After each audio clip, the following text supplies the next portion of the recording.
Заев, човекот што не излажа, ама ние инсистиравме. Да расчистиме веднаш, Зоран Заев не падна од Марс, него ние си го направивме. Со аплаузи, со солзи, со бе барем не е како предходните. И тоа барем не чини повеќе од сите лаги заедно. Македонецот што сака искреност, многу сака искреност, додека не го заболи. Некако народ имаме чудна навика, сакаме политичар што ќе каже како што е. И кога ќе дојде таков се навредуваме. Заев дојде токму таков, без филтер, без дипломатија, без чувство дека некои работи не се кажуваат, дури и кога се вистина. И ние рековме, ова е наш човек е, да, човек, со сите човечки слабости, ама на функција што бара нешто повеќе од човечки. Потоа дојдоа бомбите, кога вистината стана шоу програма. Кога почнаа бомбите, Македонија не слушаше криминал, Македонија слушаше забава. Сите бевме експерти по право, по безбедност, по морал. Заев ни даде снимки, а ние му дадовме мит. Го прогласивме за спасител уште пред да спаси било што. И тука е првата колективна глупост. Помисливме дека разобличувањето автоматски значи и расчистување. Не значи. Никогаш не ни значило. Тој премиер кој мислеше дека државата е Facebook статус. Кога Заев седна во премиерската фотилја, тој не ја смени реториката. Само микрофонот стана поскап. Тој продолжи да зборува како да е во маало, а државата почна да личи на муабет без крај. Знам дека има криминал, ќе се реши, нема докази, ќе дојдат, јас сум црпнат, Господ ме црпна и така натаму, и така натаму. А ние народот кимавме со глава како на лоша шега. Не ни е смешно, ама веќе сме таму. Заедно со него фрламе боја по владините згради. Живот за сите, тоа беше слоган за трпеливи луѓе. Овој народ преживеал империја, земјотрес, транзиција. Ние сме навикнати да чекаме, со кубурот нормално во гаките. Заев го знаеше тоа и ни го продаде чекањето како визија. Животот дојде, ама со одложување, со објаснување, со пресконференција. И не дојде за сите, туку дојде само за него и за неговите, посебно за другар му Филипче. Корупцијата не исчезна, само стана секојдневна.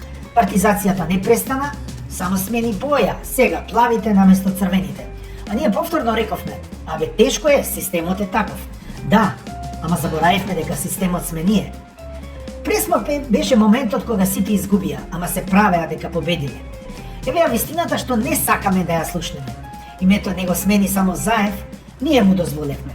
Да му излезевме, да го растуривме како дете звечка, ќе беше друго. Некои со нема друг избор, некои со ајде да пробаме, некои со нема интересира политика.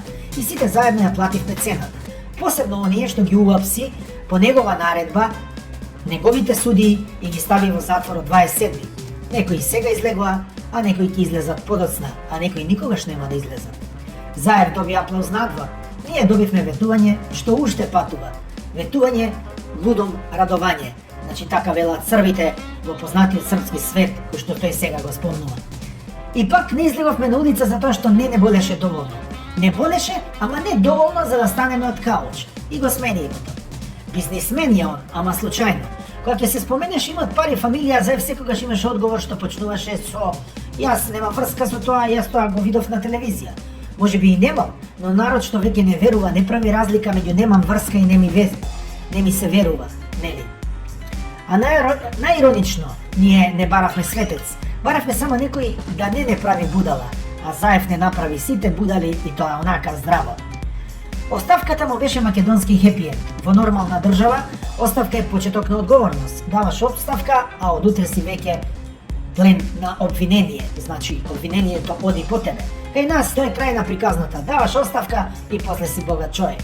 Заев се замина, народот воздивна и продолжи да бара следниот што ќе биде поинаков. И тука доаѓаме до најцрниот хумор од сите. Зоран Заев не е аномалија. Тој е логичен производ на народ што постојано избира помалку зло. Додека не му остане само зло со насмевка, посебно неговата насев. И па кој е виновен? Да, Заев, за многу работи, ама и ние сме виновни, што аплаудиравме наместо да бараме отчет, што навивавме наместо да контролираме, што верувавме во луѓе наместо во институции. Затоа вистинското прашање не е дали е Заев преварант или генијалец, туку уште колку пати сме спремни да бидеме статисти во сопствената држава.